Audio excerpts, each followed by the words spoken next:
If you're in the market right now looking to buy your first home, you likely aren't super familiar with the home buying process.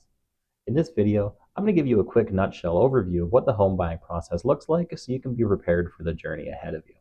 Hi there, my name is Hudson Hoffman. I'm a realtor here in Abbotsford and the surrounding cities.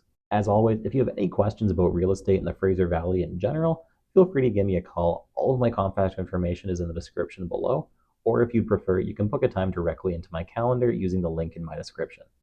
The first step in most people's real estate journey begins with getting a pre-approval with either a mortgage broker or a lender like your bank. Your mortgage broker can let you know exactly what amount you'll qualify for and what interest rate you can expect so that you can begin your home search with the confidence that you'll be able to afford and qualify for the homes that you're looking at. This next step is the fun part. This is when you actually go out house hunting and searching for the house that you want. There are a few different ways that you can go about this, and it really comes down to personal preference as to which one you choose. You could hire yourself a realtor and have them send you properties to look at.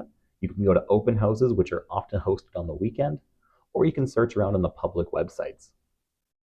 Now, as I mentioned before, this part really comes down to personal preference. Some people prefer to take a look around for their own. Other people prefer to hire a realtor and have them save the time of searching by sending them properties after a quick discussion of what they're looking for. Now, I'm a bit biased towards hiring a realtor, and the main reason for that is that we have access to these properties as they get listed immediately up onto the MLS, which can sometimes take a few days to reach the public websites, or it could take up to a week before the next open house is hosted. In a really hot market, those few days could mean the difference between you getting the property you're looking for or somebody else putting in an offer before you actually have a chance to see it. After you've found the perfect house that fits what you're looking for, it's time to prepare the contract and make an offer on the property. Now, your realtor can put together all of these documents for you. The offer sets out the purchase price, any conditions for the contract, as well as the possession and completion dates, which is when you take control of the property and pay for the property. After you send in your offer, the seller is likely to counter back with different prices, different terms, or different dates depending on what suits their needs. This step begins a little bit of a back and forth, almost like tennis, until both parties can agree on the value, the dates, and the conditions that will be necessary in the contract. Once both parties sign the contract, the offer is accepted. Then both the buyer and seller have a set period of time, which is noted down, to fulfill any conditions or obligations noted in the contract. This is when you look over documents such as the property disclosure statement and title, or bring in other professionals such as an inspector or appraiser to satisfy any conditions required in the contract on your end of things. When all of the conditions of the contract have been met, the deal is officially considered firm and the property is now sold. This signifies your commitment to purchasing the property. This is also the time that, usually within 24 to 48 hours, you're required to submit your deposit to your realtor, and they'll be depositing that into a trust account until the completion date.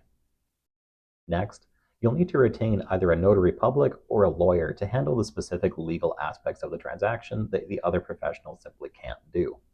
They'll ensure that all of the documents have been prepared correctly, and they'll also facilitate the transfer of ownership between the seller and you, the buyer.